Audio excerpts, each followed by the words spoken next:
अब अगले क्वेश्चन पे चलते हैं। अगला क्वेश्चन आपका है कि 1815 में वियना कांग्रेस हुआ था, उसका उद्देश्य क्या था? तो सबसे पहले मैं आपको बता दूं, वियना कांग्रेस का जो जो इसका जो अध्यक्षता कर रहा था, अध्यक्ष किसके अध्यक्षता में वियना कांग्रेस सम्मेलन हुआ? वियना सम्मेलन अर्थात वियना कांग्रेस हुआ, वो मेटरनिक के अध्यक्षता में हुआ, मेटरनिक के अधिपत्य में हुआ था। और ये कब हुआ? 1815 में। तो इसका उद्देश्य था क्या? तो देखिए, उद्देश्य इसका दो मेन उद्देश्य होता है। पहला उद्देश्य था कि नेपोलियन बोनापार्ट के युद्ध, जो नेपोलियन बोनापार्ट के द्वारा जो बदलाव किया गया था उसको ख़त्म कर देना, अर्थात नेपोलियाई युद्धों के दौरान हुए बदलावों को ख़त्म करना। अभी नेपोलियन ने क्या किया था? पूरे यूरोप में जर्मनी और इटली को ये एकीकरण करने में बहुत बड़ा साथ दिया था। यानी ऐसे गलती से कह लीजिए या अनजाने में कह लीजिए कि इसने ऐसे ऐसे काम कर दिए कि जर्मनी और इटली के एकीकरण में मदद मिला। और ये जो ऐसा चाह नहीं रहा था, कौन? ऑस्ट्रिया। और ऑस्ट्रिया का चांसलर मेटरनिक ऐसा भली भांति नहीं चाहता था कि जर्मनी और इटली का एकीकरण हो जाए। तो इस तरह से कह सकते हैं कि ऑस्ट्रिया का चांसलर मेटरनिक ने दिमाग लगाया और ऑस्ट्रिया का राजधानी वियना में उन्होंने एक सम्मेलन बुलाया 1815 ईस्वी में। और उसने सम्मेलन इसलिए बुलाया ताकि नेपोलियन ने जो बदलाव कर दिया था तो उस बदलाव को ख़त्म करना था। और दूसरा ये कि बुर्बो राजवंश यानी बुर्बो वंश का सत्ता में पुनः बहाल करना, अर्थात 1789 ईस्वी में फ्रांस की क्रांति हुई थी, उसके पहले बुर्बो राजवंश का ही शासन चलता था। वो बहुत ही गलत वंश था, इस कह सकते हैं कि जनता के लिए बहुत ही खतरनाक, जनता के विरोध, जनता को मतलब कह लिए परेशान करने वाला वंश था। यानी वो ऐसा वंश जो कि जनता के लिए बेकार था। तो 1789 ईस्वी में फ्रांस में क्रांति हुई जिसमें बुर्बो राजवंश का खत्म हो गया, लेकिन पुनः 1815 ईस्वी में इस सम्मेलन में उसको फिर से पुनर्स्थापना कर दिया गया। तो दो मेन उसका उद्देश्य था, ये याद रखना है। अब आगे देखिए, यंग इटली क्या था? इसकी स्थापना किसने की? यंग इटली एक गुप्त क्रांतिकारी संगठन था, एक ऑब्जेक्टिव बन जाएगा। इसकी स्थापना 1831 ईस्वी में हुआ, ये भी आपको एक ऑब्जेक्टिव बन जाएगा। तो फिर से इसकी स्थापना 1831 ईस्वी में जोसेफ मेथसिनी अर्थात जोसेफ मेजनी ने एकीकृत इटली के विचारों को प्रसारित करने के लिए किया था, अर्थात इटली के एकीकरण में प्रचार प्रसार हो सके गुप्त रूप से। यही एक गुप्त क्रांतिकारी संगठन था यंग इटली, जिसकी स्थापना जोसेफ मेजनी ने किया। कब किया? 1831 ईस्वी में। आगे देखिए, रक्त एवं लौह की नीति क्या है? रक्त एवं लौह की नीति का प्रतिपादन बिस्मार्क ने किया था, एक ऑब्जेक्टिव यहाँ से बन जाएंगे।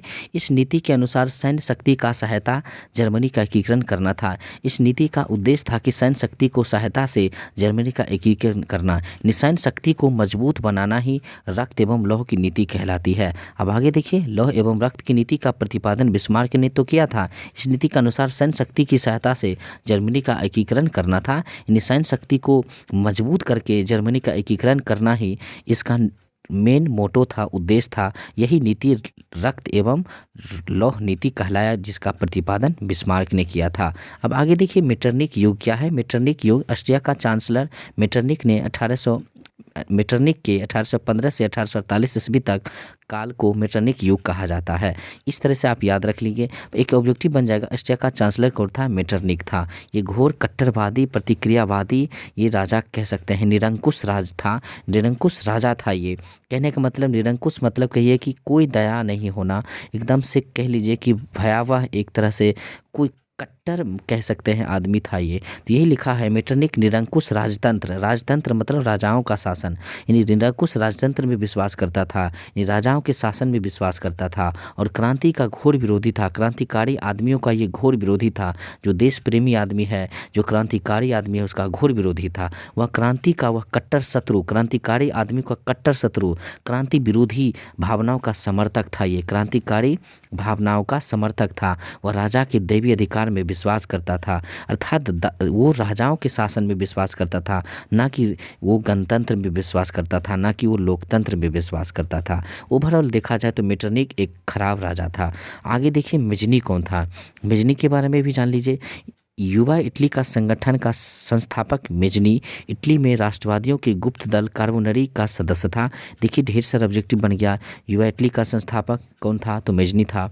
और ये गुप्त दल कार्बोनरी का एक सदस्य था। तो कार्बोनरी एक गुप्त दल है, आपको मैंने भी थोड़ा देर पहले बताया। वह सेनापति होने के साथ साथ, यहाँ देखिए, वह सेनापति होने के साथ साथ गणतांत्रिक विचारों का समर्थक था और साहित्यकार भी था। इन्हें इटली के एकीकरण का मसीहा या जनक कहा जाता है। इस तरह से आप आगे देख सकते हैं इटली के एकीकरण में मेजनी का योगदान क्या था। ये भी इम्पॉर्टेंट प्रश्न है। मेजनी दार्शनिक, साहित्यकार एवं राजनेता के साथ साथ लोकतांत्रिक विचारों का समर्थक और कुशल सेनापति था। राष्ट्रवादी भावनाओं से प्रेरित होकर ही उसने गुप्त क्रांतिकारी संगठन का कार्बोनरी की सदस्यता ग्रहण की थी। बहुत ही बढ़िया। मेटरनिक युग के पतन के बाद इटली में मेजनी का प्रादुर्भाव हुआ और अपने गणतांत्रिक उद्देश्यों के प्रचार के लिए मेजनी 1831 ईस्वी में मर्सी में यंग इटली की स्थापना की। इसका सदस्य उसने युवाओं को बनाया, इसलिए यंग इटली इसका नाम रखा गया। तो यंग इटली का एकमात्र उद्देश्य इटली को ऑस्ट्रिया के प्रभाव से मुक्त कर उसका एकीकरण करना था।